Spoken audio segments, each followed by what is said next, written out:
Hello family, welcome to another beautiful edition of Annie Author's Vlog. If today's your first day watching me, you are welcome. If you're a returning fan, thank you so much for coming back. I really love and appreciate you. Please like, share and comment on my video. So in today's edition, I'm gonna be dishing out some Christmas tips, some festival tips, precautions, safety that you have to be very conscious about, that you have to maintain this season, this festival season, this celebration season. You know, a lot of things go wrong with a lot of people during this season because they lose guard as they touch down, especially in the rural areas. So these are the reasons why I sat down and pulled these points so that we can be careful during this season. My number one, stay healthy. In everything you do, please try as much as possible to stay healthy. Are you on medications? Whatever medication the doctor have prescribed, please make sure while traveling that you travel with your medications.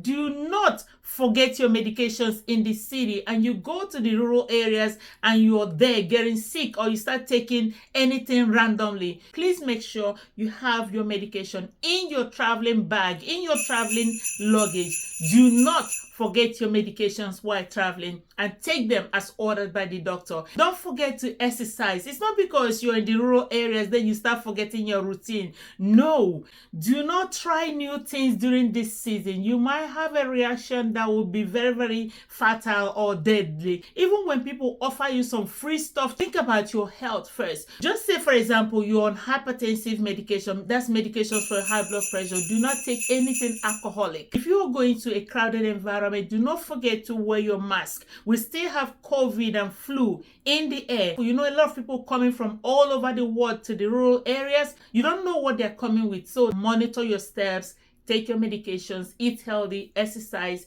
Number two, avoid random sexual activity. This is especially directed to our younger ones, our youngsters. I know some married people still misbehave, but we are specifically directing this to the unmarried population. You know, you don't just allow people to go in and out of you because you're desperate to get married or you're desperate to break a record. You need to be careful. Our young girls and young boys, be careful. Please, there are so many STDs out there. A lot of people coming from the city are giving it to the villagers and the villagers are giving some to the city people. So be careful. There are still STDs, that's sexually transmitted diseases, and STIs. Something like chlamydia, gonorrhea, hepatitis, herpes, HIV, AIDS, human papilloma virus, syphilis, pubic lice, you know, lice in that down part where the hair is. There are lice that live there. People will give it to you if you let them touch you with theirs, okay? And also trichomoniasis. Please be careful.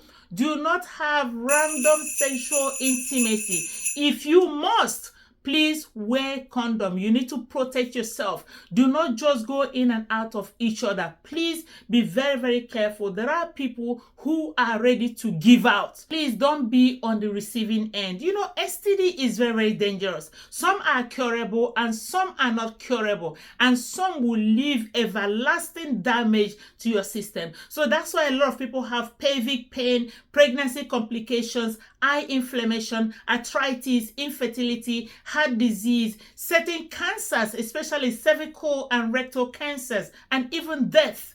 That's from STD. So you need to be very careful. Number three, do not ingest new things, things you have not eaten before, things you have not drank before, things you have not rubbed before, things you have not injected before. Please stay away. It's not because they brought it from the city you must try it.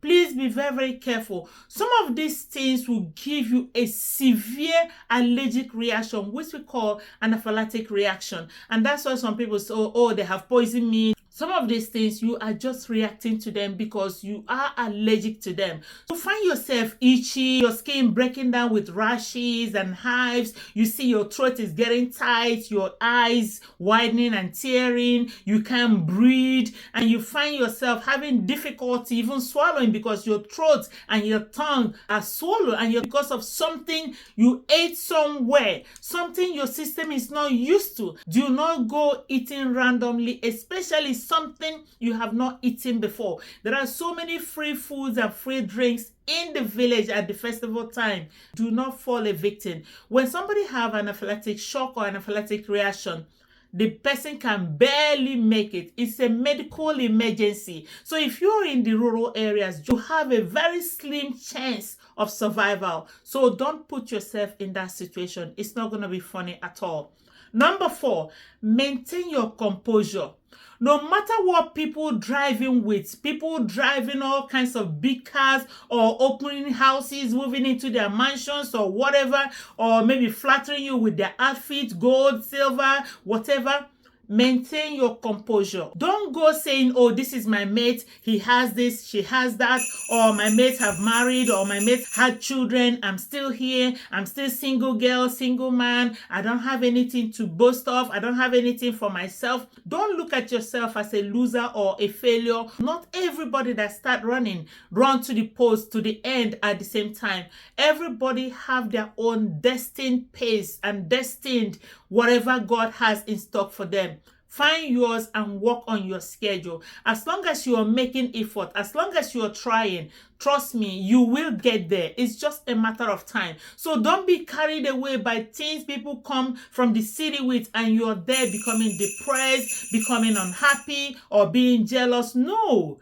Just be thankful that you have life and you are healthy. You will get there at the appointed time. Never stop trying. Apply emotional intelligence. That means the way you express yourself, the way you handle interpersonal relationship, the way you judiciously, empathetically handle situations around you makes a whole lot of difference. Emotionally, psychologically, intellectually, mentally, you need to be intact. Do not be carried away by the things you see. You are not in competition with anybody. You are running your personal race. Don't take advantage of anybody. Don't let anybody take advantage of you. Don't hurt anybody. Don't let anybody hurt you. Be positive in your behavior and attitude.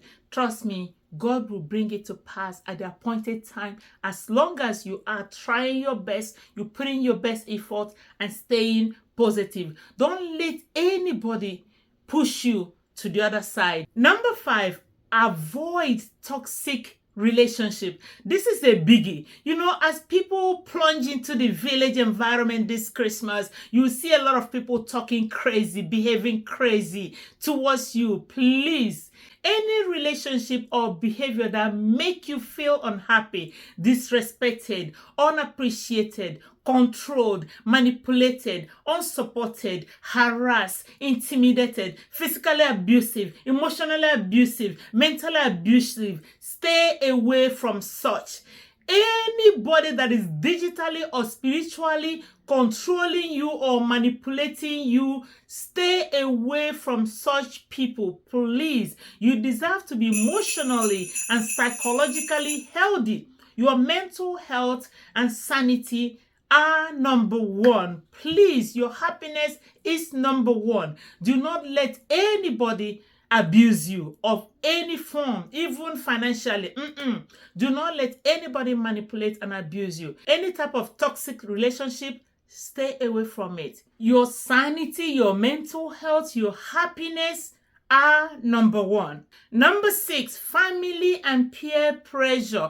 Okay, some people have not gotten married. Maybe their ages are up there. You see family, oh, when are you getting married? Your mates have gotten married. Your mates have children. Your mates have built house. Your mates have bought cars. Your mates this and that. You find yourself getting depressed because of the pressure your family puts in you. No, please don't.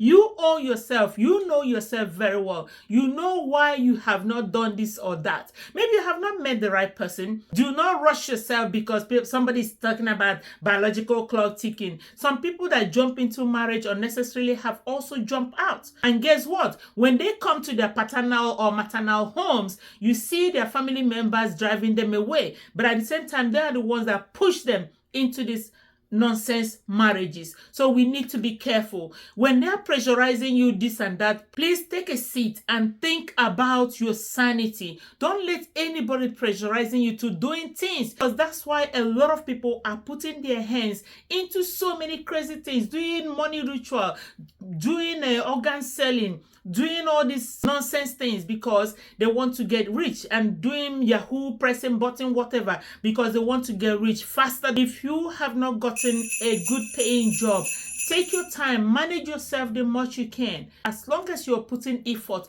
as long as you're making progress, you will get there. Give yourself time. But do not allow family members or your peers to pressurize you. And again, not because you're sitting together with your peers and they are swallowing a whole bunch of alcohol and they are pressurizing you to take a glass, and you know your brain cannot carry it. Do not do things out of ordinary, even when they are smoking whatever, when they are sniffing whatever. Do not allow anybody to pressurize you to do things that doesn't sit well with you, something that you're not comfortable with, something your health will not tolerate. Be careful with peer pressure and family pressures. If they pressurize you, take a walk. And to us parents, you need to be careful how you manipulate your child, how you pressurize your child, how you push your child. You might push this child to doing something that you may not like, something that might even cost his or her life. So we need to be careful.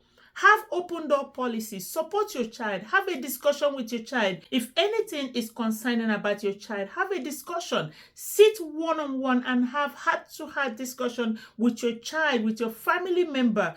Do not stand in the open place or at the doorpost and start screaming and cussing out somebody. No. Sit down and have a discussion and see how you can help this person. Counseling and therapy are always good. But again, you need to have that understanding what is going on in this person's life. Be careful how you talk to people, how you assess people, and how you pressurize each other. Everybody have their own destined time in this world. Walk at your pace, at your comfortable pace. You are not running or competing with anybody except yourself. Number 7 and the last one, know your God. Know your God. Do you know your God? What relationship do you have with the God you know, with the God you're serving? Remember what Daniel 11:32b said, but the people who know their God shall be strong and do exploits. Do you know your God? Because this is the source of your strength and doing exploit. Again, Isaiah 41 verse 10 says, so do not fear, for I am with you. Do not be dismayed, for I am your God. I will strengthen you and help you. I will uphold you with my righteous right hand. You see, so when you are with God, you are majority. So in other words, when God is doing things for you, also do for yourself. When God is protecting you, also protect yourself. So do not lose guard. There are safety tips that knowing God will help you to use your brain to apply when you go home for Christmas. So in other words, knowing God implies that you trust Him, that you serve Him, that you acknowledge Him, that in all circumstances, He is your number one. In all situations, He is your number one. Even as you travel, pray and let Him lead you. Let Him guide you. Let Him protect you. Let Him shadow you. Let Him be your guiding angel in everything you do. That's why you need to know your God. So in the midst of all these challenges during this festival period, please do not lose guard. Do not forget to pray and fast. Please do not forget to follow your routine in prayers. So in 1 Thessalonians chapter 5 verse 17, it says, pray without ceasing. That means pray constantly. Do not lose guard because you went home for Christmas. Keep praying, even intensify your prayer activities, okay? So if you go furthermore, Ephesians 6:18, it says, with every prayer and request, pray at all times in the Spirit, and stay alert in this with all perseverance and intercession for all the saints, for all the believers. So even when you are not shouting or speaking in tongues or closing your doors, continuously pray in spirit, okay? Even when you don't close your eyes, utter words to God. And again, the biggest of all is say, pray for all believers, all saints, all children of God. So even when you're praying for yourself, do not forget to uplift your friend, your siblings, all your family members, your well-wishers, your church members, your pastors, your colleagues in prayers. Pray for everyone you know. Mention names specifically because all of us need prayer. All of us need to uphold and support each other in prayers. It's very, very important. Please pray without ceasing and pray constantly. So guys, these are the beautiful 7 safety precautionary tips for this Christmas festival, for this season. We need to be careful. Please guys, do not forget to like, share, and comment on my videos. I'm your girl, Annie Otta. I love you guys. Stay safe. Mwah. Bye guys. Bye.